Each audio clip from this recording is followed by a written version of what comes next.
we are going to be dividing and potting up the salvia, and we are also going to be cutting these onions a little bit, and we are going to try to pot up this cyclamen as well. There's a lot of salvia in here. I don't know if I'll be able to get to all of them. I don't think I have enough pots for them today. But I ordered some plastic 3-inch pots today, 3.5-inch pots. They might get here in about a week or so. We'll see, hopefully not any longer than that. If you look at these salvias, they are doing amazing. Look at these over here. They're gigantic and they really need to be potted up. And I also did not thin them completely. I left 2 in each cell in the ones that I was able to, if they weren't like super close to each other. And it looks like I'm glad I did this, because I think that I would regret it if I didn't do this, because just in case if I didn't plant enough for the area that I'm going to be planting them in, or if some of them die and I have to replace them, I would have more of them to replace them with. And I also want to plant a lot of these in different areas in the garden. So the plan for these, if you haven't watched the video where I planted these are supposed to be perennial salvia. I'll talk about that in a little bit. So the plan for these is to plant them around the apiary. So we have an apiary where we keep bees, and it's fenced in, and it's a big area. And I want to make that area beautiful, because right now it's not. It's really ugly, especially with the fence that's around it. So I'm trying my best to add in some character to it to make it look beautiful and make it also useful at the same time. So I want to incorporate some edible plants in there, but I also want to plant a whole bunch of beautiful plants just to kind of look at and smell, and for the bees to enjoy and for us to enjoy. So the salvias are going to go around the outside of the apiary. Also, these salvias, when I bought them, I thought they were a perennial to our area, but I checked again on the website and it said that they were perennial to zone 6. We are zone 5. We're zone 5B, so I'm hoping that they will make it, and I won't have to do this again next year, because they are taking a valuable space in the basement right now. I suppose I could have wintered sowed them outside, but I'm glad I did it in here, because I think they kind of got a jump start, because I planted them several months ago, and right now they're not like gigantic. And so when I want to plant them outside, which is going to be in about 2 months, I want them to be a little bit big.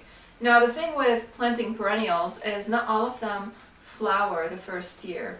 So that's also one of my concerns, that if these are just perennial to zone 6, then all I'm going to have is foliage.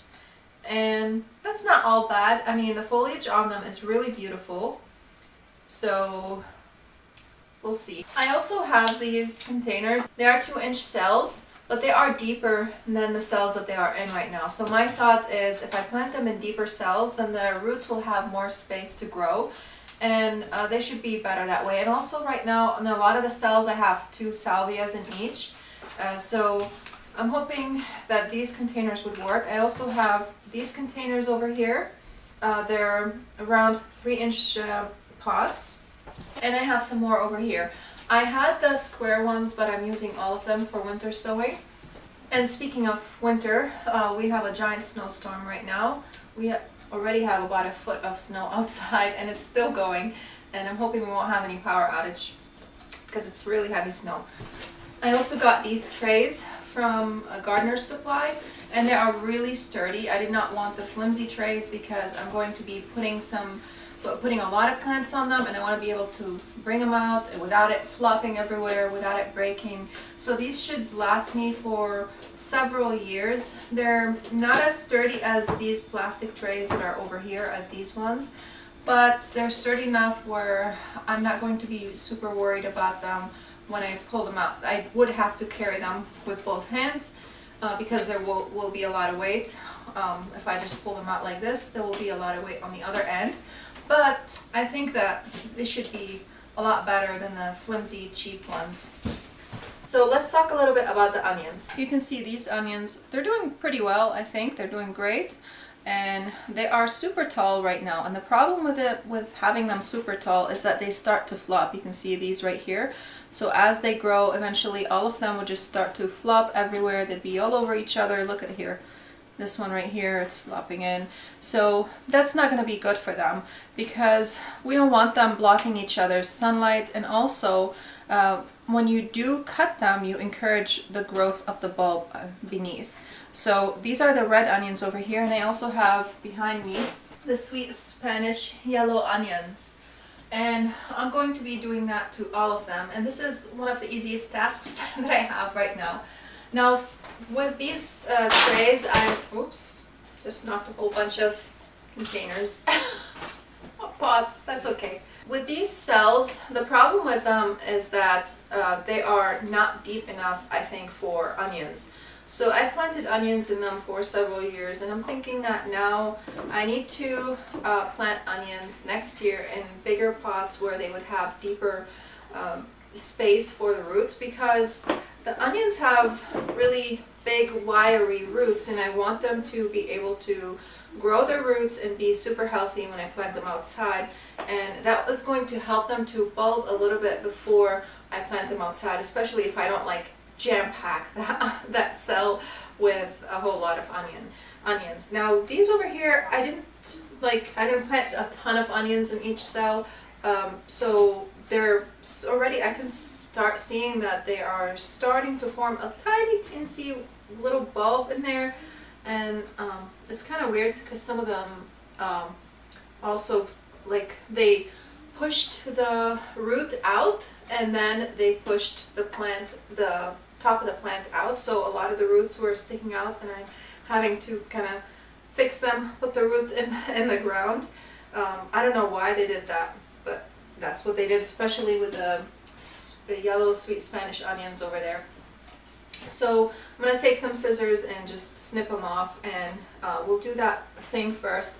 And also for this cyclamen over here, I love cyclamens. Where I grew up, they were everywhere in the shaded areas, and they would grow in between the rocks, and they smelled heavenly.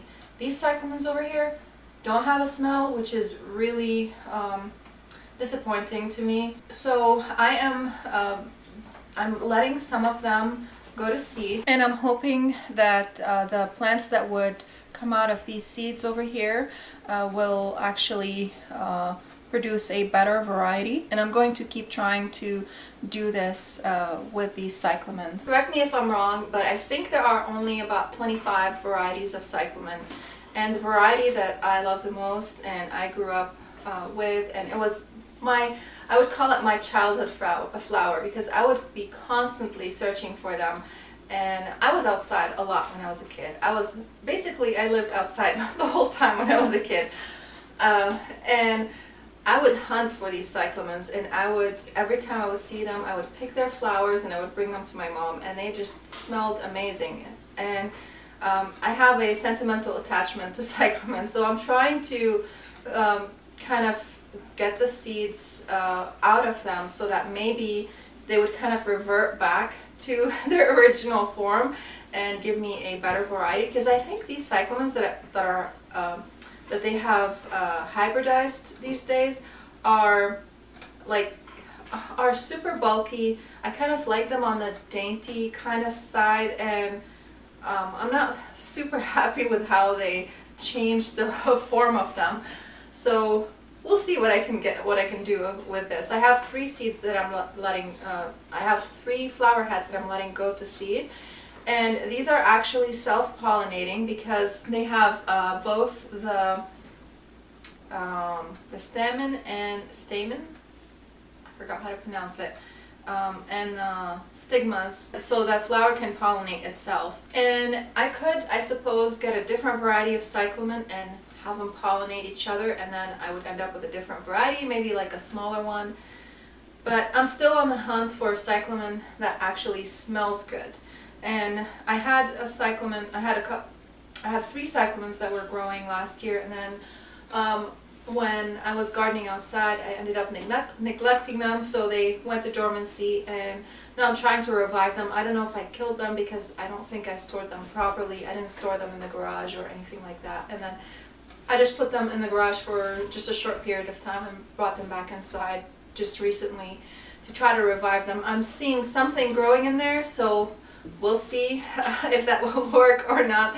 I do see that, from what it seems to me, that what's growing in there is growing from seeds. So we'll see. Now with this cyclamen over here, I actually put it in the basement with the rest of my plants because it needs a cooler temperature. The cyclamens grow normally most cyclamens grow in the spring, early spring. They come up and they start blooming.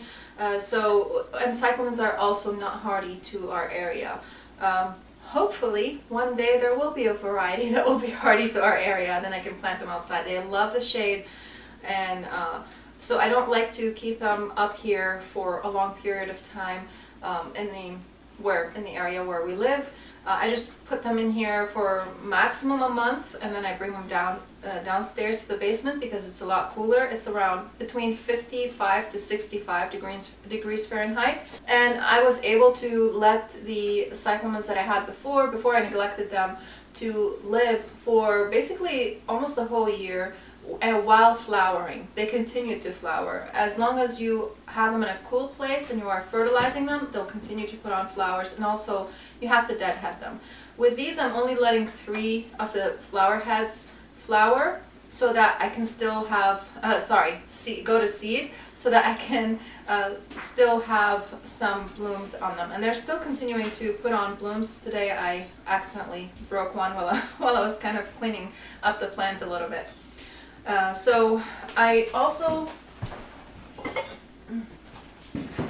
have 2 terracotta pots over here, and we'll see which one is gonna fit it better.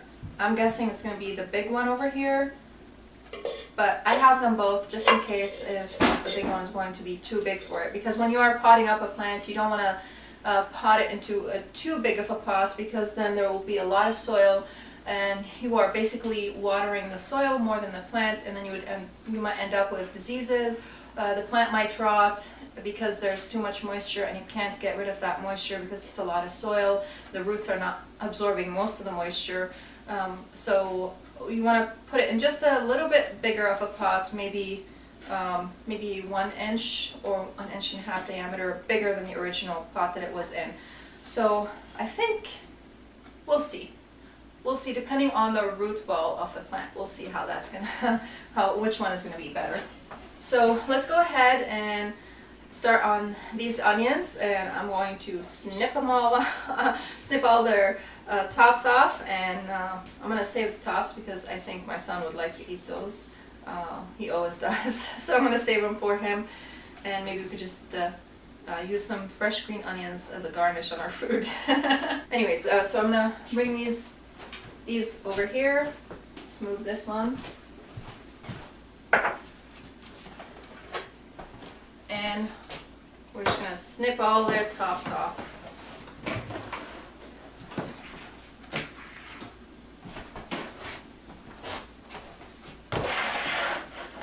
I'm gonna move these salvias just for a second so that I can have space for this plate. To snip off the onions, what you want to do is you want to leave about 3 inches off the bottom. So let's see. I'm just going to kind of do it haphazardly and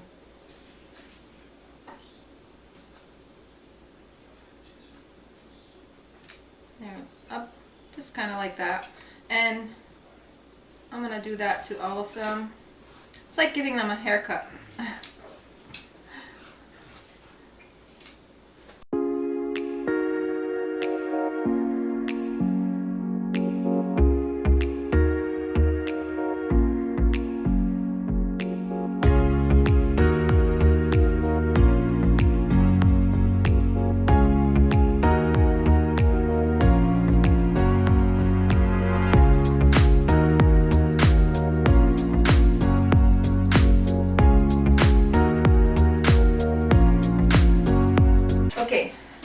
so these look pretty good right now. So I'm going to set them aside, and now we are going to work on the cyclamen.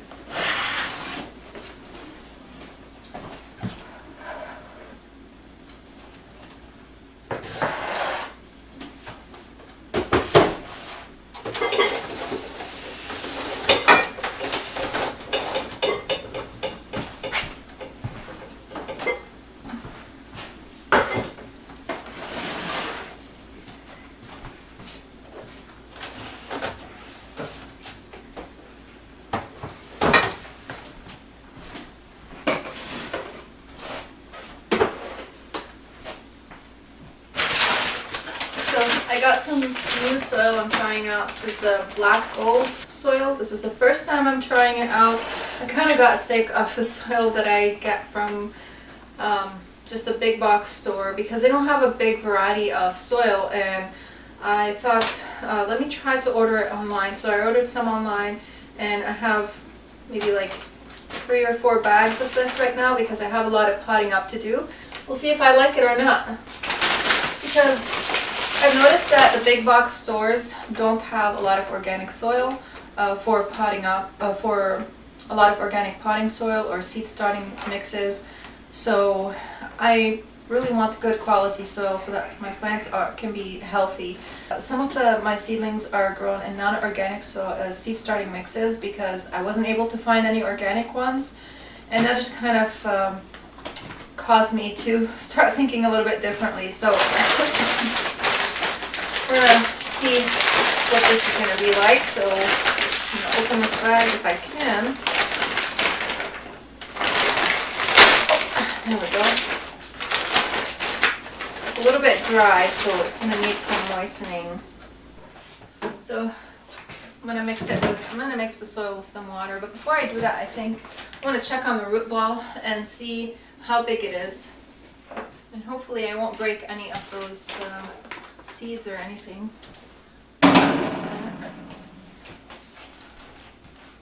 If the seeds or the flowers. Here, let's take these out first. I hate the sound of terracotta against each other.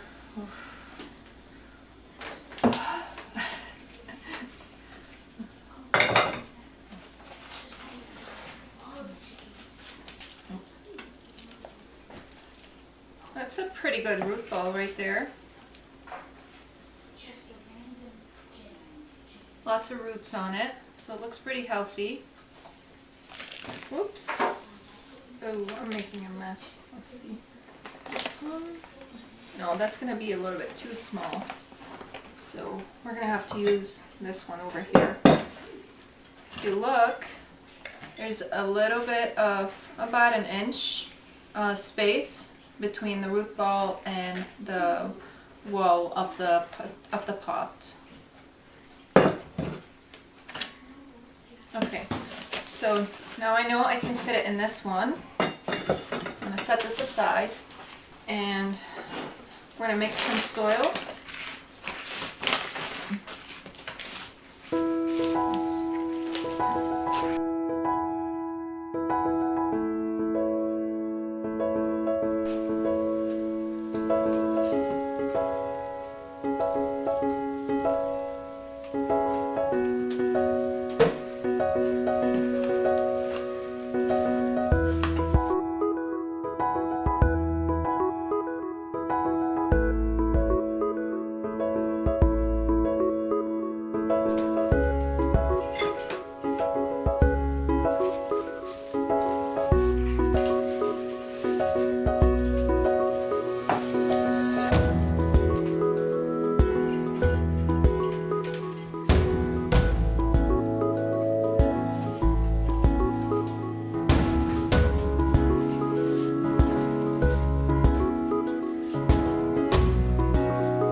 cyclamen is all potted up. Doesn't it look pretty? I think it looks really nice with this container, with this terracotta pot. Now we're going to work on the salvias. I'm going to set this aside. And let's see how many salvias we can divide and pot up. So I've always divided plants. I rarely thin my plants, and the dividing process is super simple. You might see your plants struggle a little bit in the beginning after you divide them, but they will bounce back again, and they'll grow like just any normal plant, and they'll be healthy again. So don't be nervous about dividing your plants when they are in cells like this. It's actually a lot easier to divide them when they're small. If I were to divide them even before they reach this stage that they're in right now, it would have been even better. But this is the time that I have right now, and that's when I'm doing it. So we just kind of have to roll with the punches. I'm going to use these containers first. And you can see the difference in the length. It's about ½ an inch deeper than these cells over here. This one and this one is about, let's see, an inch. It's about an inch deeper than these cells. So I have two different sizes, I think. Yeah. When I'm filling them with the soil, I don't want to fill them too much. So I'm not going to press them like I normally do, because they're going to need some space for the other cells, and I might have to take some for the soil that they were in, and I might have to take some of the soil out. We'll see. You know what? Let's try this one first and kind of gauge how much soil we're going to need, and then we'll go from there. Let me show you. Let me bring it a little bit closer to show you how I divide these plants. I'm really curious what the roots are going to be like. Oh, whoops, I ripped some of the roots. It's okay. We did some root pruning on them. Accidental root pruning. Okay, so to split them, you see the two plants right here. I just take them gently and separate them. And you know what? I think I need my hands. I don't think I can do this using these gloves, unfortunately. Oh well, I'll just use my hands. So I just gently separate them. If they were kind of root bound, you can, I suppose, cut them, but I personally don't do that. I just separate them and they're fine. So I just put a hole in here big enough for the root to come in, and I'm just gonna add in some soil. Oh, actually, no, I need to bury it a little bit deeper in there.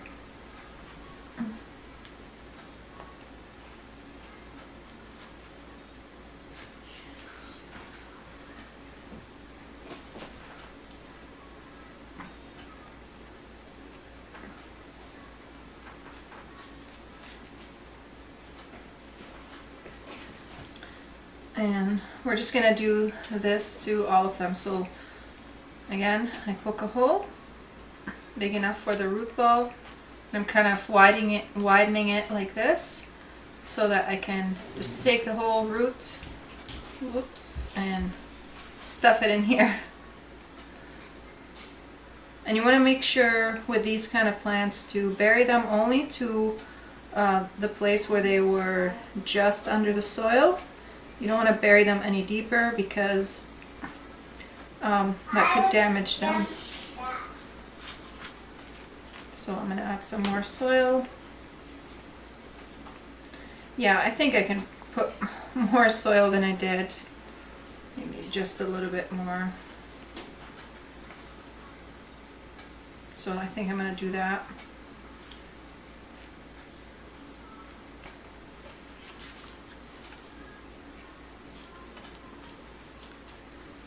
I create the holes in them. And we're just gonna start dividing.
a lot of space right here in this.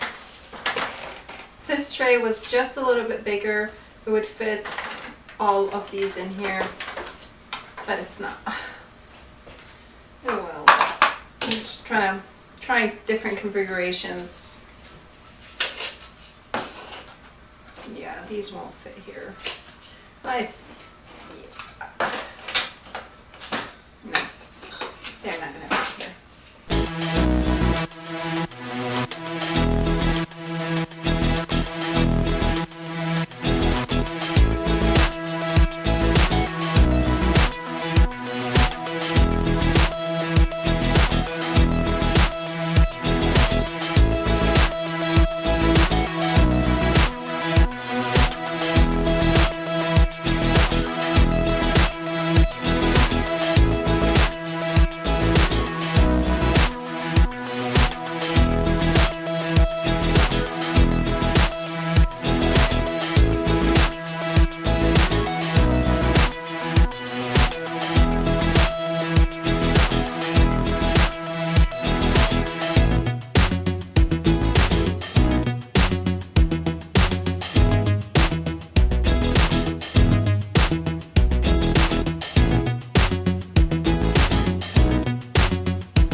Just from one tray and 2 cells of the other tray, I got 49 plants over here.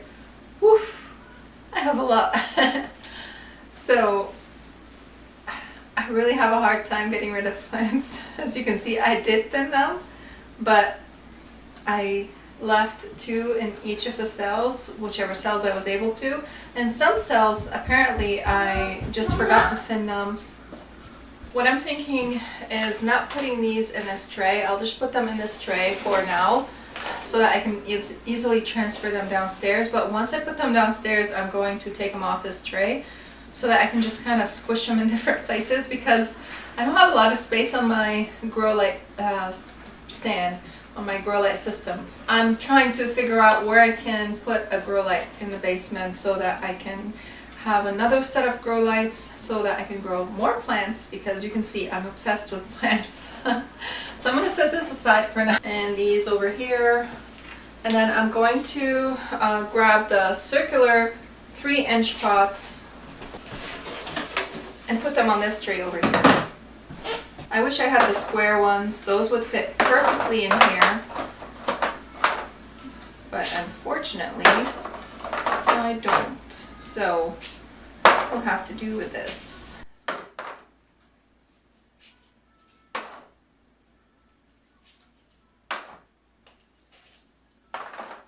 Staggering them like this helps them fit better.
Okay, I got one more tray done. That's 1, 2, 3, 4, 5, 6, 7, 8, 9, 10, 11, 12, 13, 14. 14 in this tray. Like I said, if I had the square pots, that would fit a lot more. I think I'm going to stop here, and I'm going to continue these whenever I get my square pots for potting up, and I'll plant them in the square pots. I also sacrificed a few plants over here. I'm not gonna lie, it hurts. But I have a lot of plants, so, and these weren't doing super great, so I think I'm okay with sacrificing them, and I'll just put them as compost. Yeah, I think I have enough plants in here, because I have another tray right there that I need to pot up. And I'm gonna work on making space for another grow light and getting that set up for the basement so that I can put these on it, because I'm gonna run out of space pretty soon. See, I can't even sacrifice them, I put them back. Why am I this way? That's a lot of plants. Who needs this many plants? I don't know. Me? Never mind, I put them back in here. In this cell tray, I just separated them. It's very confusing. I can't get rid of plants. I hope you guys enjoyed this video. I hope you learned something new, and let me know, am I the only person that has that many plants of the same plant? Yeah. Would you do that? It's not like I have, it's not like I'm growing them for cut flowers. I don't know why I have so many. I do need a lot for around the apiary, but we'll see what I'll do with the rest. Alright, so thank you so much for watching, and I'll see you again next time. Bye!